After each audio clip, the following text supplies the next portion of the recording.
You're listening to BQN. Assimilate the audio.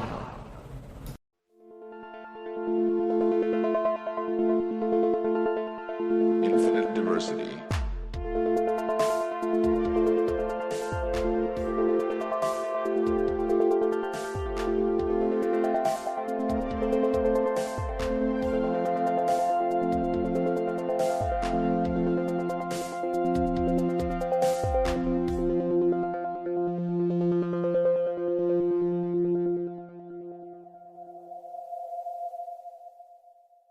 Live long and prosper, and welcome to Infinite Diversity, a Star Trek Universe podcast, here on the BQN Podcast Collective. I'm your host for today, Thad, and joining me, as always, is my co-host, Chrissie. How are you today?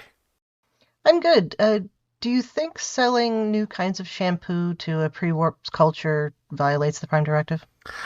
I don't think so, because she's using ingredients from the planet that they could, in theory, use. Okay. Well then, yeah. How are you today, Thad? Well, I'm looking at my, the walls in my, living room right now, and they're like sort of a tan, and I'm thinking that's a boring choice when purple was an option. I think that's true. That's very true. Also joining us today is Caleb Dorsch of the Starfleet Academy Awards podcast. Caleb, how are you today?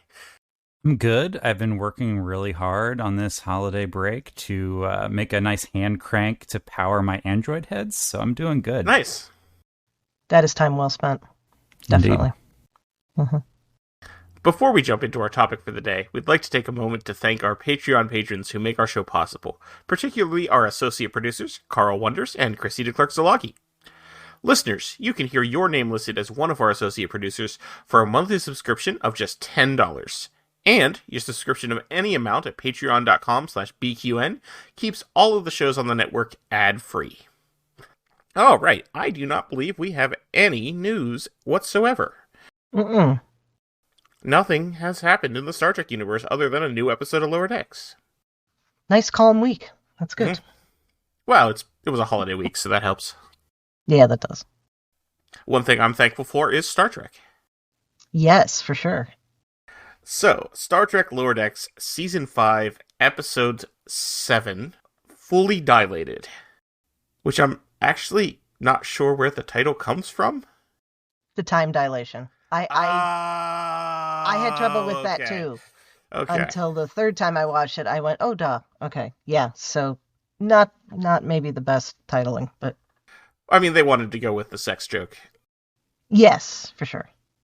I thought we were going to get some space babies when I saw the title. So did I. So, makes sense. So did I. So, Caleb, what do you think of this week's episode? I really liked it. I think generally this season has been pretty solid. One of the things I had put out there on Blue Sky a couple of days ago is that I really like that this season is using the location and the away mission that they're doing as a means for driving the plot. Like, we've had an away mission pretty much every single episode. Whereas in the past, there's some sort of situation or scenario or hijinks that are going on that becomes the driver. Whereas now I feel like we're getting a solid setting that is driving the character development for a lot of our characters. And that's been pretty cool. And I feel like that worked really well for Tendi and Mariner this week. So I've been enjoying it a lot. Yeah. Chrissie, what'd you think? I enjoyed this. It was, to use an oft-used phrase that is not always well received, it was a bit of a love letter to TNG. Definitely. And with some fun elements that I wasn't expecting. So get to that as we go. I loved this episode. There were so many great jokes throughout the episode. This is possibly my favorite use of Brent Spiner in New Star Trek so far. Maybe. I just thought it was fantastic. Mm. This one is right up there with A Farewell to Farms as like my favorite of the season, I think. Mm-hmm. Mm-hmm. I think I can agree with that. Yeah. Farewell to Farms seems to be everybody's like top of the season so far. which as it should be. Yeah, it was pretty great. I always love some good Klingon lore, you know. I like this one too because I think that a lot of the jokes, like you said, it's a love letter to TNG, but a lot of the jokes I really didn't pick up on until the second watch through because I was just so engrossed in what the characters were doing and you know, how Tendi was processing her, you know, competition for promotion and how, you know, T'Lyn was just oblivious the whole time that there was a competition, which is just so T'Lyn. And then Mariner's like just struggling to find her place, which, you know, has been kind of the trend in this season a little bit. It's like, oh, you know, I do have value and I can do things in a different kind of way than what I have been doing. But I thought it was interesting in this episode. She kind of fell back onto some of those old habits. Like, oh man, I'm in the brig again. I'm like, I thought you loved the brig. Like, you know? So it's good. But like the second time through, I was like, wow, we had some inner light jokes. We had, obviously the Times Arrow references. We had, just the whole time dilation Voyager connections and stuff. Like, it was good. It's good. Yes, this definitely borrows from my favorite episode of Voyager, Blink of an Eye.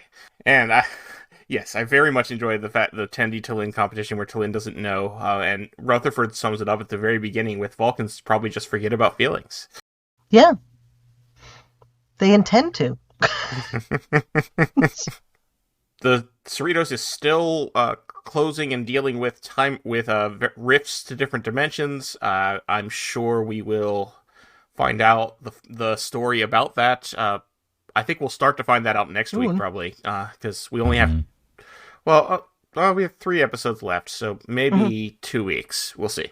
But this is definitely going to be something that's going to have to get figured out, and we need to get to the bottom of that at some point. Yeah. But in this episode, they're dealing with the aftermath of a purple Enterprise that came through a rift to this dimension after battling evil clones of Tasha Yar. Or something like that. Or something like that. I can't keep track. And I love that Mariner says, I'm sad we missed the purple Enterprise. I wonder if the carpet smashed the hull. Yeah. Well, why wouldn't you? And purple's a choice. Like, exactly. That's true. This is true. I love this cold open too because it was just so unexpected. But Shaq's just going, "Oh man, it's taquito night." Yes. Yeah. And I'm like, "Same, bud. That's what I want. I just want taquito night." Like, come on. Yeah. What do you mean we have to skip taquito night? They're sending the lower deckers down instead. And they're going to miss taquito night. Yeah. But the obvious of you can have taquitos anytime you want, you know. But it's not the same without the camaraderie. You gotta have the connection, yeah. And there's only one place you can have taquitos, on the Cerritos. I'm sorry. Apparently. No, that's all right. That was good. And they're getting made up as the aliens from the planet. And T'Lyn is talking about how the smell will be a problem, but Mariner wants her to come along, so she's coming. And I love it's a callback because we got T'Pol saying that all the time on Enterprise. And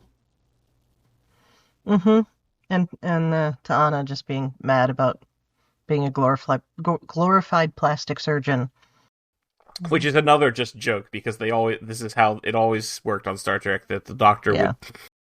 So we go to the transporter room, and Boimler and Rutherford. So Rutherford's growing a beard now, better than Boimler. And they are drinking these absurd drinks. Yeah, it looks like a shrimp cocktail, but it's not.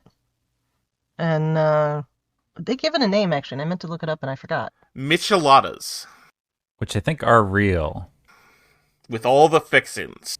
Yeah. I think that's a real beverage. Spicy Mexican beer and tomato juice. Ooh. It sounds like a kind of like a Bloody Mary, but with beer. With beer. With beer instead of vodka, yeah. No.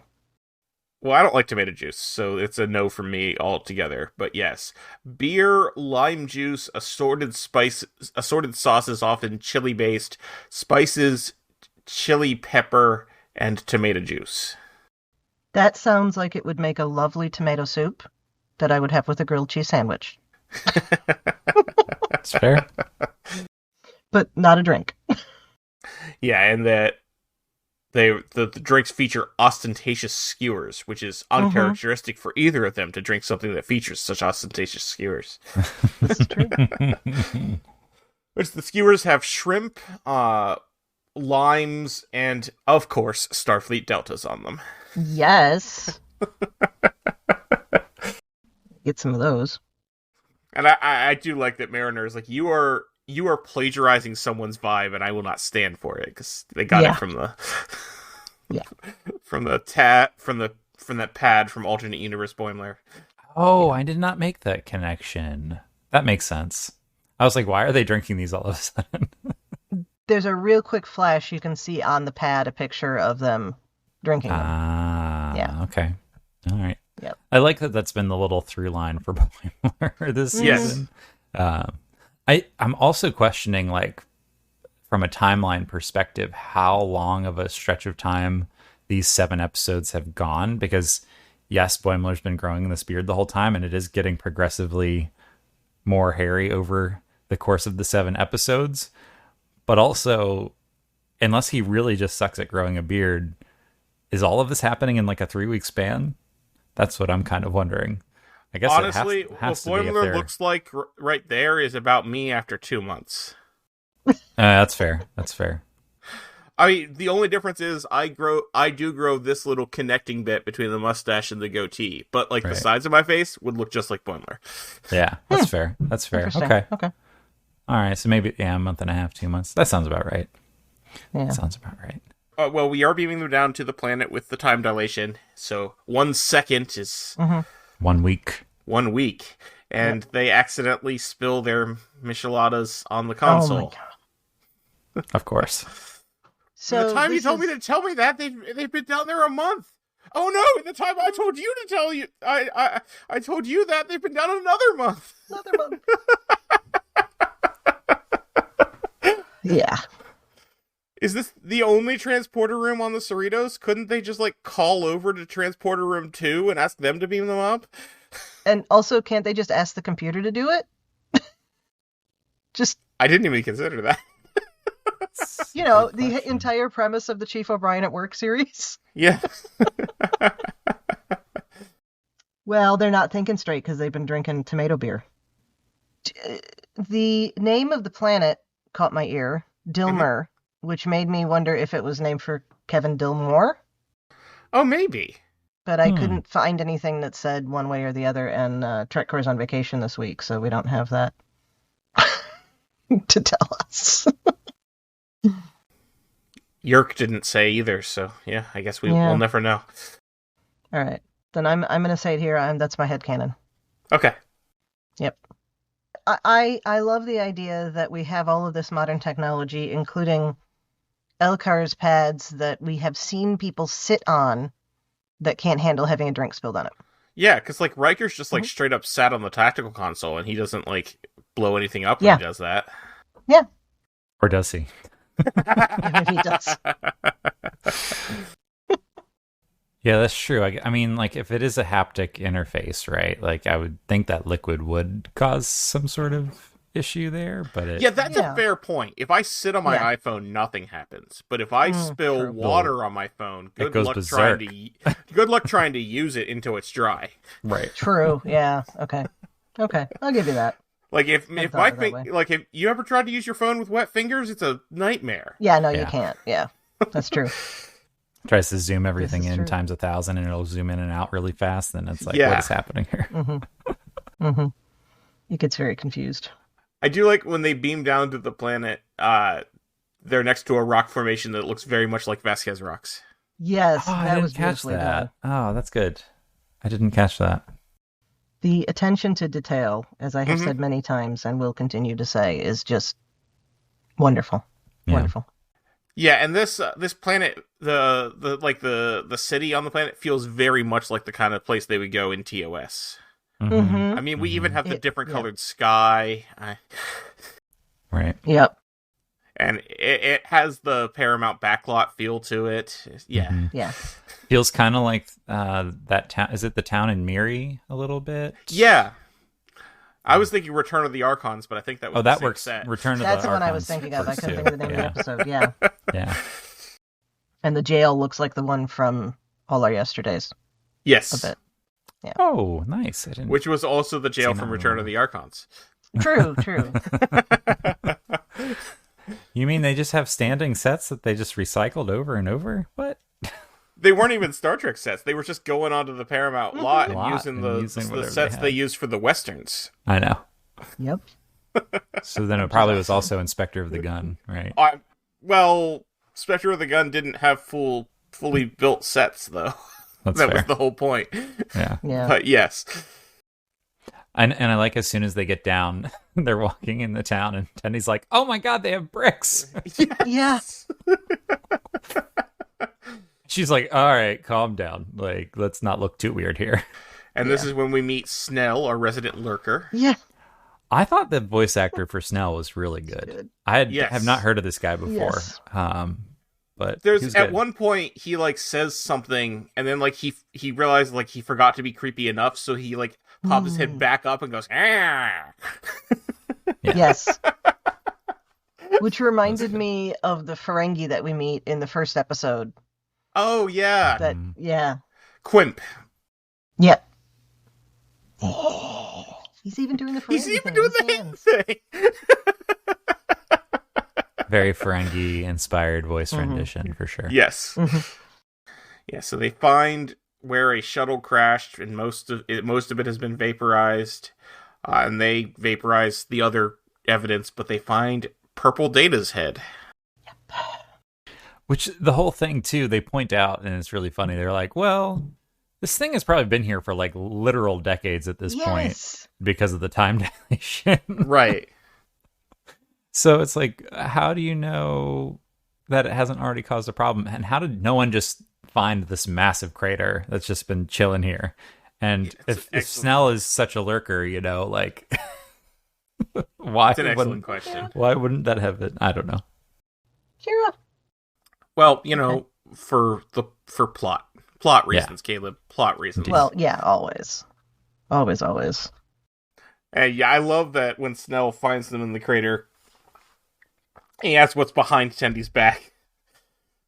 Lynn just pulls out rocks and says, "Rocks, because we are performers," and starts juggling. And they ask her if that they didn't know that she could juggle, and she's like, "I didn't either. It's just simply algorithmic tossing." Makes sense. It makes you wonder what other things can Vulcans secretly do. What other talents? I want a Vulcan talent show is what I want. Well, in the Vanguard novels, they kind of had that a little bit, right? With, was it Chaprin who was playing the piano? Oh, yeah. All the jazz piano I stuff. forgot about for that, Spock in the yeah. Vanguard novels. Or no, it was for Spock or for Kirk. One of them in Harbinger. I think that was one of the It was for ways Spock. we were introduced. Yeah. And I'm like, we know they're musical. Like he played his, what was his instrument again? It was the Vulcan lute. The Vulcan Yeah. lute, right? Yeah. So we know they're at least musical, but I wonder what other talents they have. When you say Vulcan talent show, I'm thinking of that very short Trek where Spock was trying to tell jokes. Oh, That'd be good. So, yep, now they have the head, and they're not getting beamed back up. I love the delivery. At one point, he says, "I have been ahead before," and he delivered it just like Spock with the "I have been dead before," which was beautiful. So there was the convenient abandoned house, fully furnished abandoned house next door Yes. to the crater, so they can hang out there. And this is where T'Lyn has been growing fruits, and Yes. Tendi has to catch up. And Snell is lurking, because he always is. Mm-hmm. And at one point, I think it's around this point, Mariner's just chilling, doesn't know what to do with herself, and then starts referencing the inner light. She's like, man, this is Yes. this is like that time that Picard lived a whole life. I need to have my probe life. So what I love about this is there's actually one of the mini storylines in the mobile game where she gets taken by the probe and she ends up in the inner light with Picard. Oh, nice. Yeah, she goes through the whole thing. She sees him. She's like, it's Captain Picard, and he says, no, he's. I don't remember if they ever identify him as Cayman, but he's her father, and they're working on the stuff about the climate change and everything, and then at the end he reveals it to her what was actually going on. It's a really cool little storyline. I love when Snell was lurking at the door and Mariner chases him away. She then says, why is there always a suspicious lurker in a Carbon Creek situation? Yes. Yeah. And she chases him out with a broom, which I think is not the first time she's done that to somebody. But I can't remember when else she's done it, but it's in my head. Tendi manages to hand crank Data's head to life. Mm-hmm. Yeah. And she wants to talk to him about science so she can get a leg up on to Lynn there. And I love that when she asks Data, can I ask about science? And he says, as long as it does not require hands, feet, or a torso. Yep. Yes. Oh, there was another line that I even skipped. There's so many great lines in this episode because Tendi does say that her away mission resume is going to be more padded than a Romulan shoulder. Yes. I missed that. That's funny. I wonder definite one-liners. I wonder how many of these were ad-libbed versus like actually written. Because sometimes they do get to improv a lot of different lines. Yeah, that's a good question. Because they do, do yeah. But I don't think that would have been... So, my understanding is that Tawny is the one that knows Star Trek, and the other actors, not so much. So, I would imagine a lot of the deep-cut Star Trek references that Mariner says, it would not surprise me if they're ad-libbed. But I doubt that Tendi's... reference to a Romulan shoulder pad is coming from her own knowledge. That's fair. Yeah. That's fair. I mean, I think Jack Quaid probably has learned a bit more. Has learned more, yes. And improved. I think he did an interview, not recently, but like maybe within the last year or so, where he said he was like working on Deep Space Nine or something. Nice. Yeah. Or watching one of the shows. I know for a fact Eugene Cordero knows nothing about Star Trek. I mean, it's really hard when you're a part of, 3 different major properties that Right? There's just so much lore behind. What's the logical choice? Learn nothing. Because it was a whole thing on the cruise. They said that people would walk up to Tawny and Eugene and be like, and this was like that thing in that episode, and Eugene would just nod his head like, yeah, sure. That's a missed opportunity for him to just go okie dokie. Oh, you're right. If I was Eugene, that would just be my response to everything. Okie dokie. But very cool guy, even if he doesn't know anything about Star Trek. It's okay to not know everything about Star Trek, I suppose. Yeah. I do love in this episode that there really isn't a B story. It literally is just random cuts back to them licking the Elcar's display. Yes. They're like, there's no towels here. There's nothing to clean us up with. This is why drinks aren't allowed in here. And Billups doesn't wash his hands. I'm like, what? No, it wasn't Billups. It was not Billups, yeah. It was Lundy. Lundy. Yes. This smells like Lundy. Or this tastes like Lundy smells. Oh yeah, there you go. That's what it was. Ew. Extra ew. Yes. And it's like one of those situations. I feel like we haven't had a ton of situations in Lower Decks where one plot completely hinges on this absolutely absurd, ridiculous moment from the other plot. Right? Like this whole thing is preventable had they not spilled on. And I'm trying to think of other episodes so far in Lower Decks where that's happened. I mean, there's not I mean, maybe the Moopsie episode, right? Like, the people that were trying to escape let the Moopsie free, and that was literally the whole episode. The people right? who were trying not to escape. Right. That's right. But other than that, I'm like, there's not a ton of episodes where that's happened. It's like you have this one little beat that impacts everything else. In season 1, Veritas, if they had known it was Just a party. ask the question. Yeah, if they had just asked the question, is this a party instead of a trial? That's fair. You ruined my party. That's fair. Better luck next time, eels. That's one of my favorite lines of Lower Decks is, better luck next time, eels. Yep. So, yes, Tendi is hiding data from T'Lyn because she doesn't want T'Lyn to know that she has this edge in the sci-fi, in her science Senior science officer. Yeah, senior science officer role. I guess, yeah, we never talked about that. Why are they competing? They're competing for the senior science officer position. And Freeman has yet to make a decision about it. Yes. So T'Lyn asks Tendi if she wants to help her sell produce at the market. And she's like, busy, but good luck with your melons. Like, these are grapes. The melons do not fit through the door. And these are melon-sized grapes. So, yes. Or conveniently head-sized grapes, but we'll talk about that later. Yes. And Tendi says, I can't compete with that. She can afford to be concerned about me with her giant melons. Yes. That was beautiful. And she's now not going to sleep. She'll just chew stimulant leaves and work nights. No biggie. And Data disagrees and says the plan could prove to be a biggie. I don't need to sleep. I need to do more work. I feel for Tendi a little bit. Like it's the drive is there, and it's so like she spent all of the first part of the season just trying to earn her freedom to come back, and now she's like, okay, I'm done wasting my time.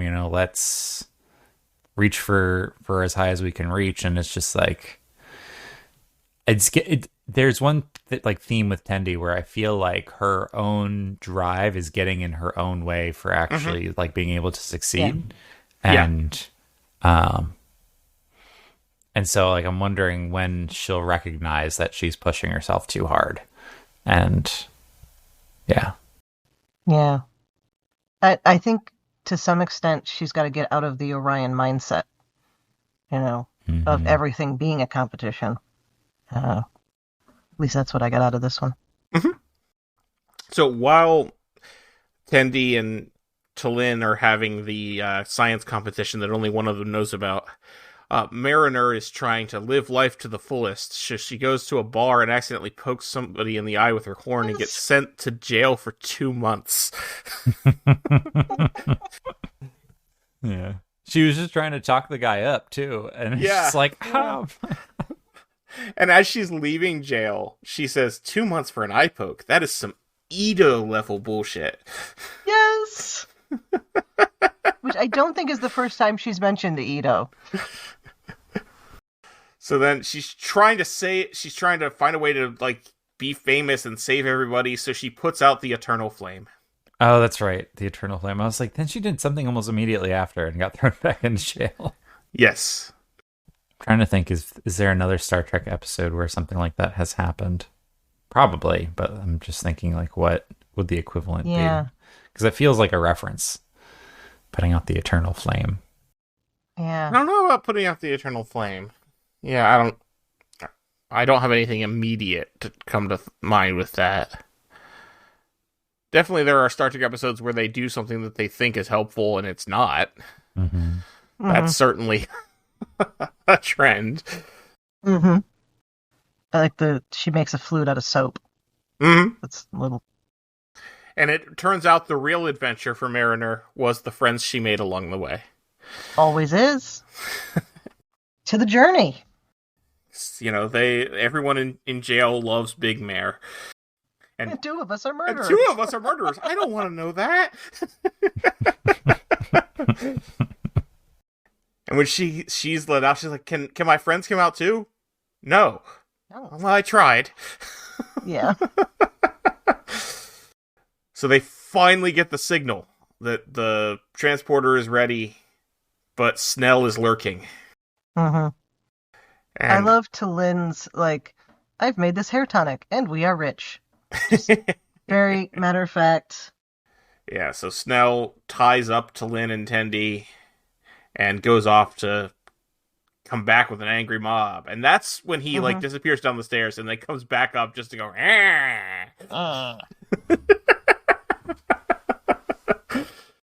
And they finally have a heart-to-heart and realize, and Talin realizes what's happening. Tendi realizes Talin was not competing. Mm-hmm. And they get Data to bite through their ropes. This is outside my knowledge base, but I have seen Lieutenant Worf do this. Yeah. Yeah. And they manage to dupe Snell and make him look like a loser, which, as Data says, he appeared to be exhibiting traits of being a loser long before his arrival. Mm-hmm. Yeah, that wasn't too difficult. Yeah, because the grape gets used as a melon, and they draw a face on it. Mm-hmm. Yes! And then they're like, oh, come on, Snell. Like, stop wasting our time. Weirdo. Like, And Mariner gets the fangirl to Data, which is great.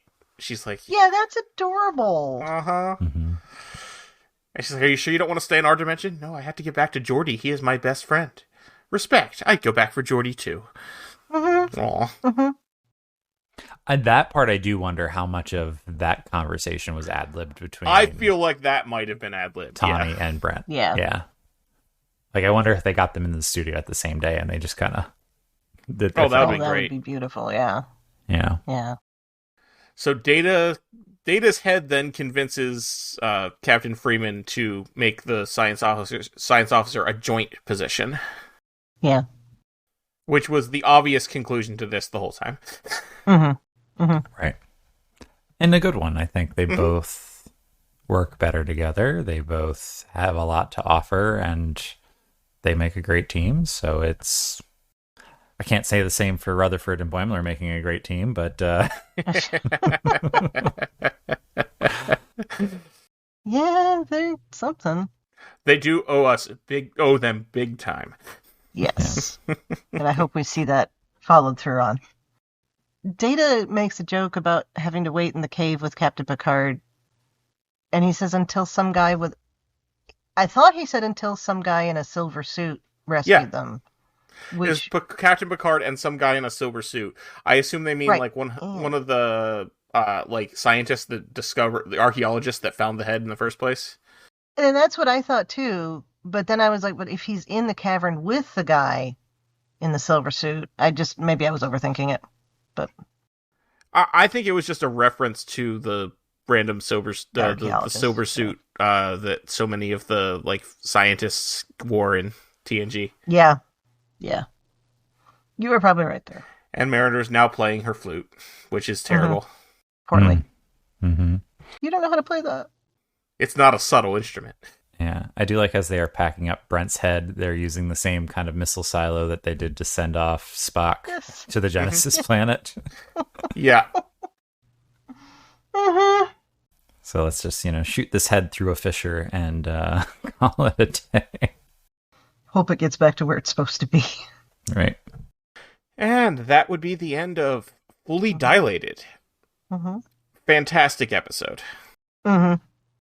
I am looking forward to seeing what's going on with these riffs. Yes, I feel very like much. This is, I know that's like the obvious thing, but there are some episode titles on IMDb for the next 3. Yeah, the episode titles were published released out a while ago. Yeah. So the next one is Upper Decks.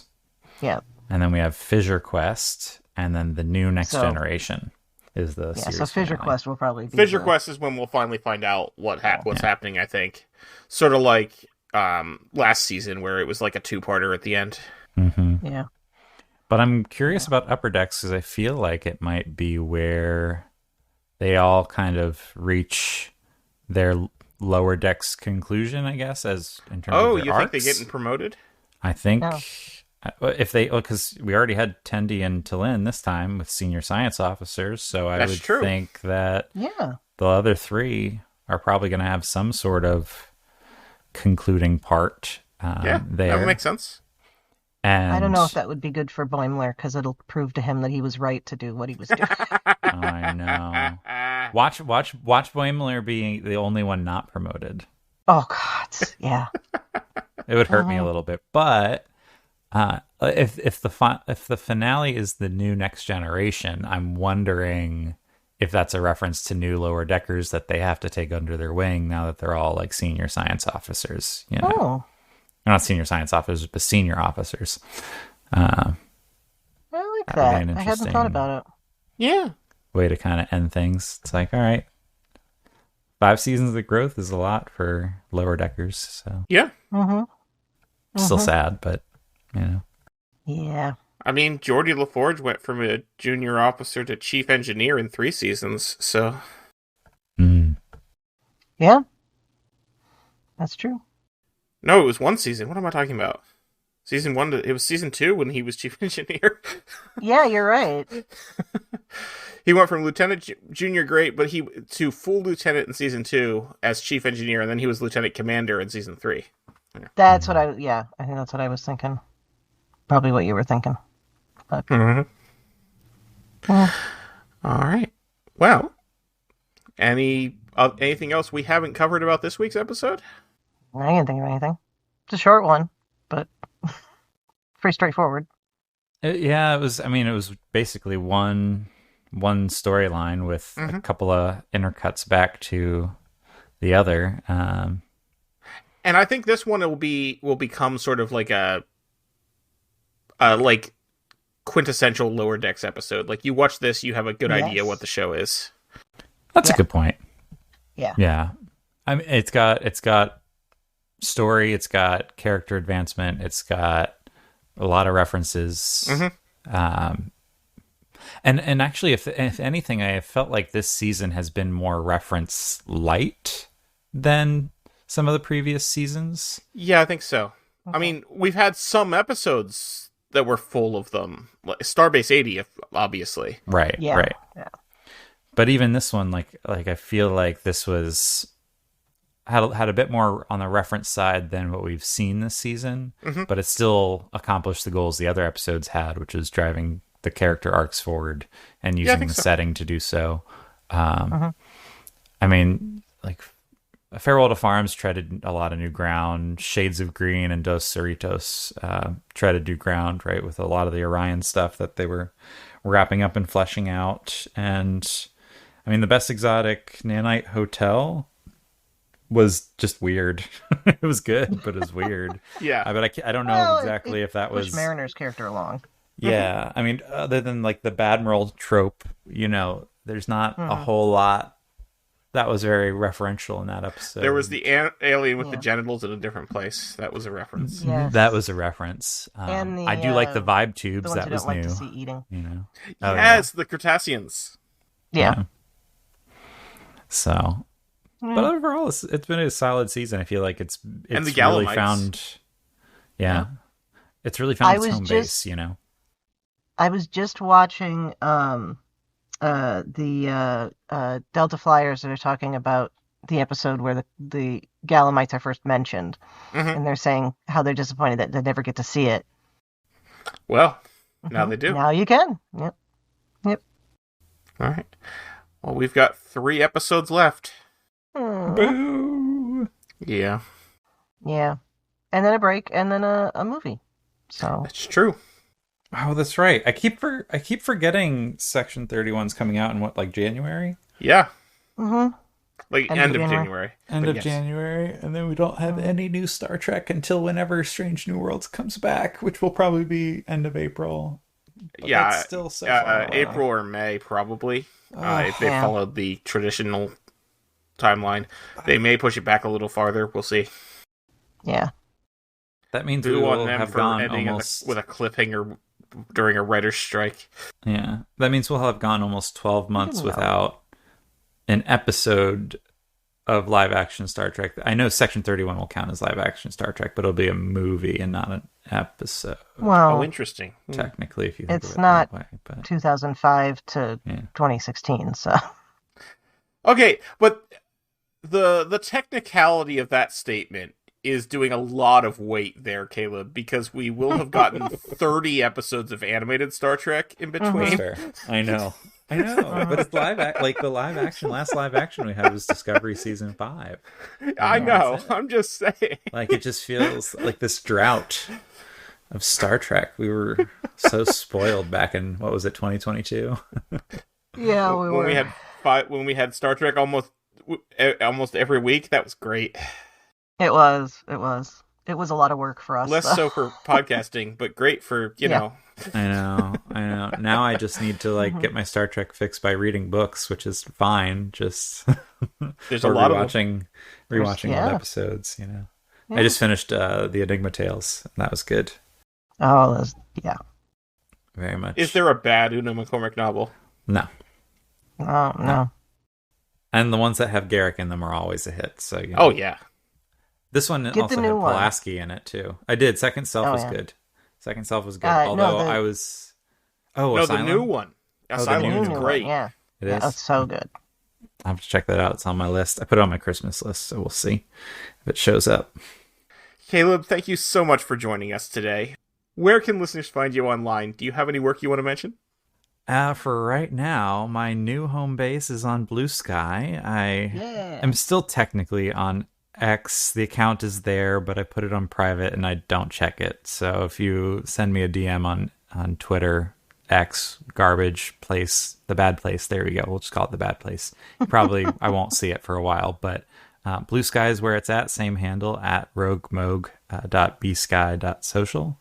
That's ROGUEMOGH.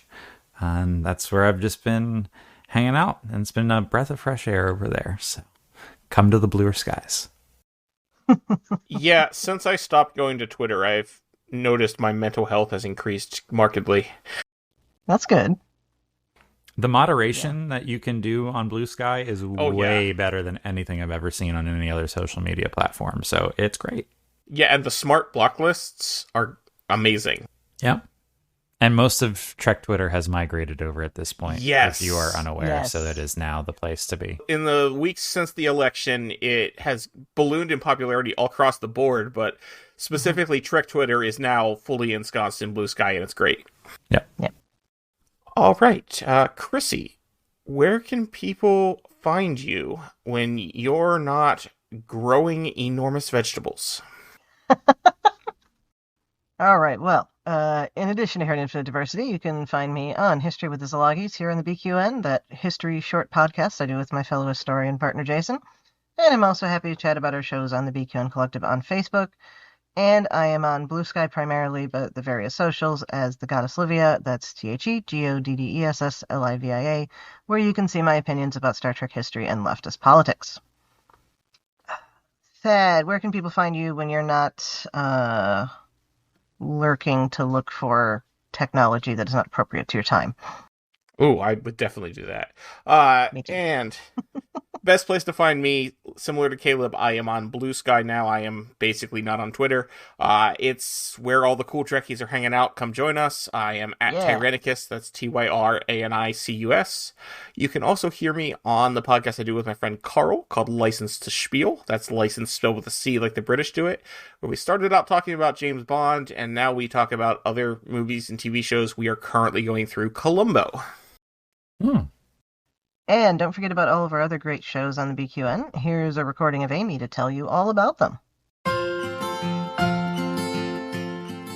What shows are on BQN, you ask? Well, here's a rundown of some podcasts you might be interested in.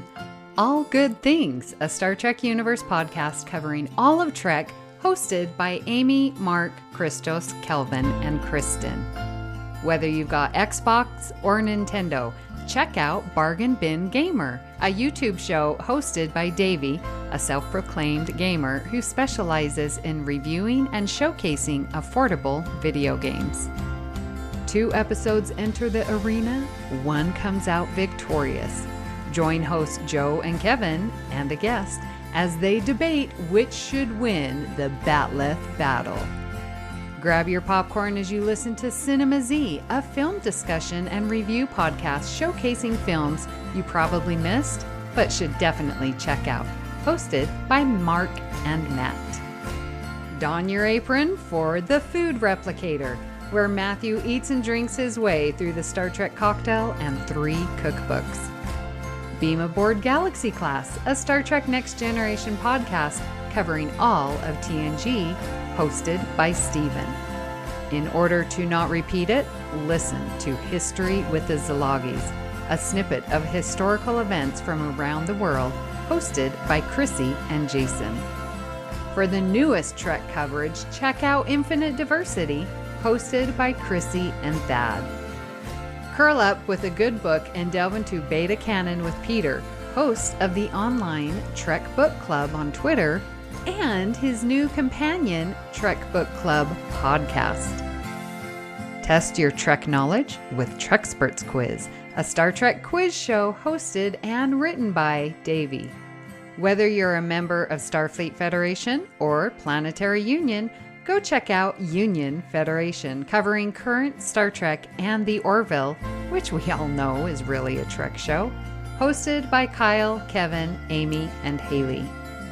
Head over to YouTube and watch The View Screen live on Sundays, your Trek-inspired talk show hosted by Kelvin and Amy, with Season 2 starting in September for a 10-week run.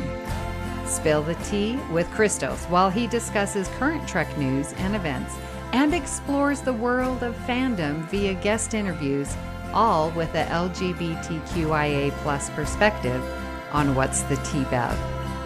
And for our Patreon members, we have the Hive Mind with monthly script readings. Let's Fly, a Discovery reaction show. It's Green, a cornucopia of topics. Amy's Math Moments, a quick look at math moments in Star Trek. We know you have a choice of podcasts to choose from, and we thank you for listening to BQN. Assimilate the audio. Thank you very much for tuning in to Infinite Diversity. Thank you to Zach Tripp for the wonderful theme music and Mark White for the awesome show art. Please subscribe in your favorite podcast player and don't forget to rate and review us there as well. If you'd like to reach out, you can find the network on the socials at BQN Podcast, or our show specifically at IDIC Podcast. You can also talk about any and all of the BQN podcasts in our Facebook group, the BQN Collective, and join our Discord server.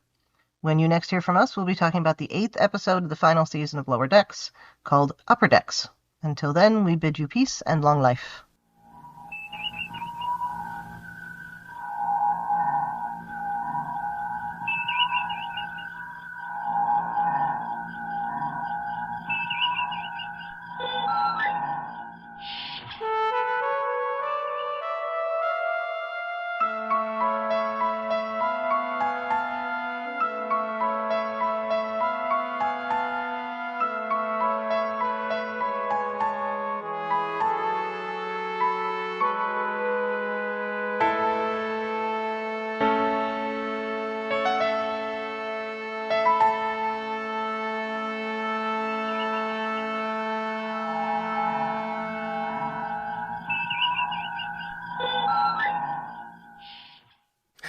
You ever see the meme? It's just a picture of Chief O'Brien, and the caption is, "Inside you are 2 wolves. Sorry about that." Yes! I have not seen that. That's hilarious. I think that comes from the Facebook same picture of Chief O'Brien every day. Yes, it does. Yeah. I don't know if they originated it, but that's where I saw it. That's the photo that they use, yeah. Yeah. Yeah. No, I love that. I love that. Sounds like I have some Star Trek memes to catch up on. There's always a fresh supply. Yeah. But if you don't follow same photo of Chief O'Brien every day, it's good. Most of the time, it's just, there it is. And then sometimes there's a really good joke attached to it. Yes. And then occasionally for holidays, it'll be slightly different. Oh, nice.